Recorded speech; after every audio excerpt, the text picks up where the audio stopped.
analyzing and valuing REITs can be tricky. This episode will discuss some ratios to look at. Industry veterans help us understand their assessment criteria.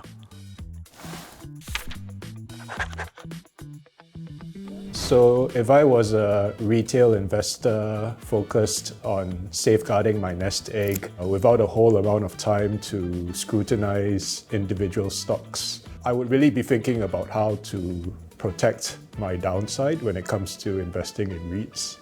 So I would advise, going for quality companies at a reasonable price. How do we define quality? I think the first thing would obviously be the balance sheet. It relates to really whether the REIT's dividend is adequately covered by its operating earnings. What that means is the REIT generating enough cash flow from its underlying business stream after paying off interest costs to give you the dividend that you are receiving?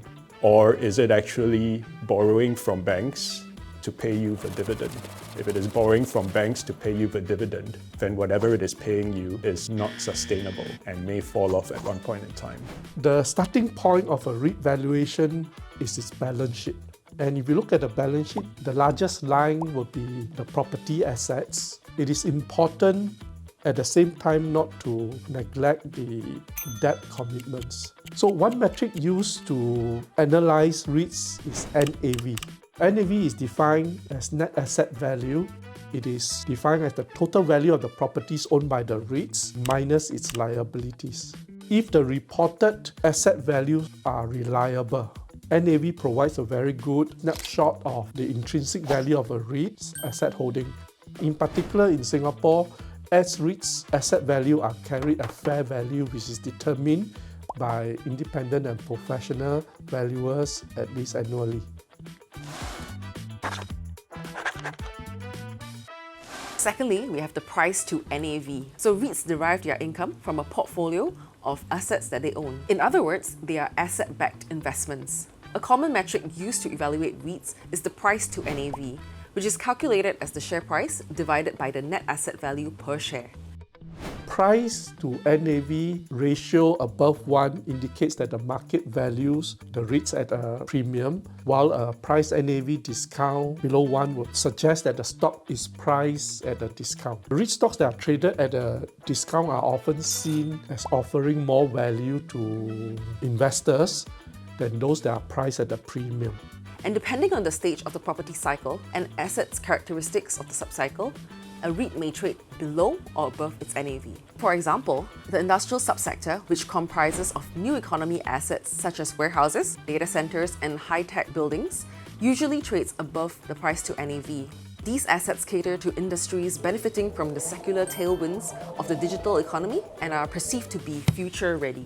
So demand for space in these assets are expected to grow on the back of technological developments as more companies execute their respective digital transformation plans. As such, investors are more willing to pay a premium for REITs owning these assets. Conversely, REITs owning assets which are more susceptible to cyclicity, such as the retail and hospitality assets, tend to trade at a discount to price to NAV. Due to the business cyclicity faced by these trades, asset owners may face devaluation risks, which will affect the REIT's gearing ratio and credit spreads when refinancing loans, or have to accept below valuation offers when selling these assets in down cycles.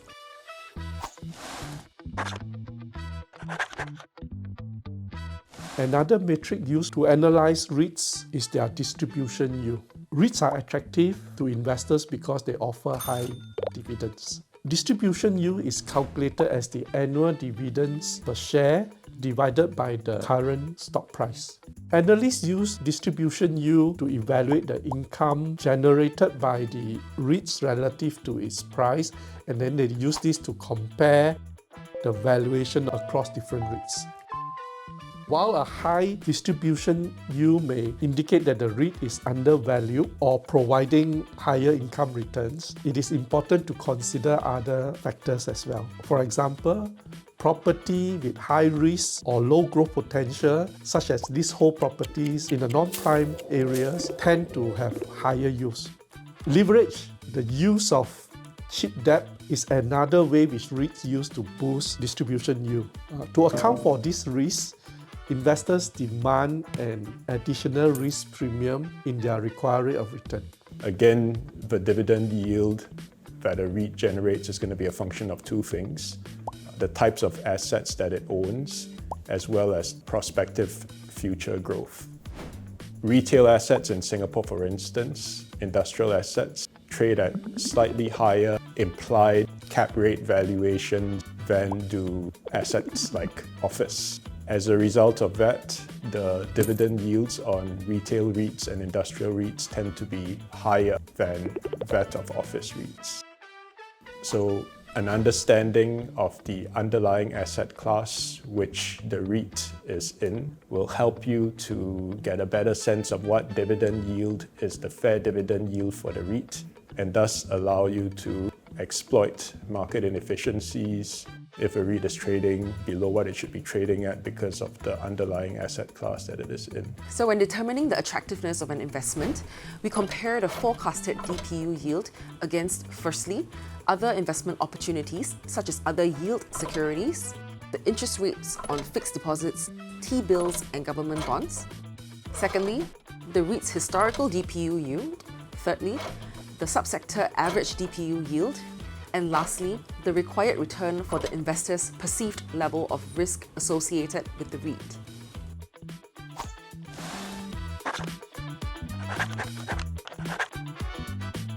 As REITs also need to conform to gearing and interest coverage ratio thresholds.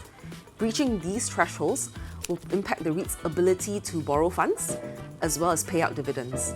So this brings us to our third metric, which is the adjusted interest coverage ratio, or adjusted ICR for short.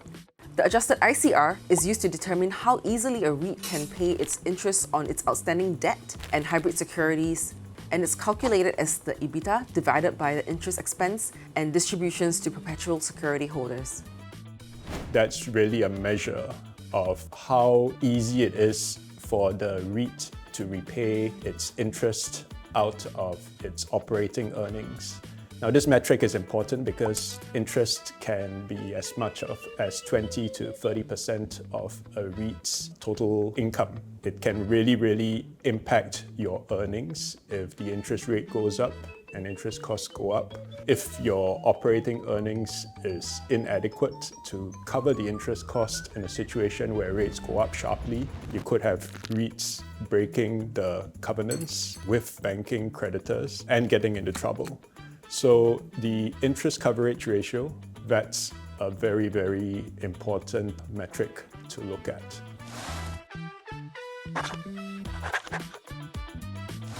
The gearing or leverage ratio. Gearing is calculated as the total loans divided by the REIT's deposited properties. Essentially the debt divided by the total assets that the REIT has. After January 2021, REITs with an adjusted ICR above 2.5 times are subject to a 50% gearing limit, while REITs with adjusted ICRs below 2.5 times are capped at 45%.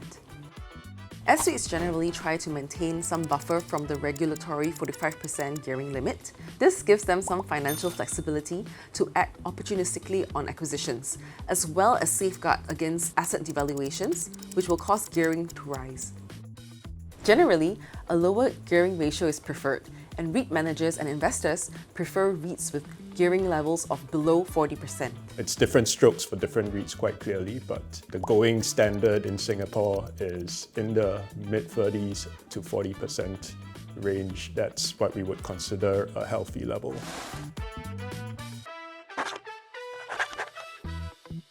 The next thing that I would look at is the management team's track record. Have they been making decisions that are accretive to REIT earnings and helping the REIT to grow dividends over time? Or have they been deploying capital into value-destructive deals, which has diluted the dividends per share and caused the dividends per share to fall? So focus on the management's track record. What kinds of deals have they been doing? I started off by saying valuation of a REIT starts with the asset portfolio. asset value drives the valuation of a REIT. But I want to emphasize as well, the management is also crucial and should be considered in the evaluation. A good REIT manager can boost revenue and operating margins through proactive asset management, economies of scales, and prudent capital management. So in summary, a REIT is more than just a collection of properties. It is an enterprise that can justify a valuation even above NAV.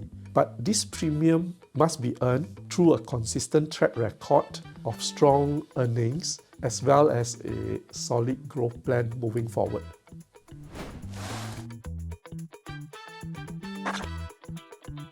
As we've heard from our experts today, understanding the key metrics and ratios is essential to making informed decisions when investing in REITs. Whether it's analyzing distribution yields, price to NAV ratios, or assessing the quality of a REIT's assets and management, these insights are invaluable for navigating the complexities of the real estate investment landscape. By staying informed and paying close attention to these factors, investors can better position themselves to make sound investments that align with their financial goals. We hope this discussion has provided you with the knowledge and confidence to make smarter REIT investment choices. See you in the next one.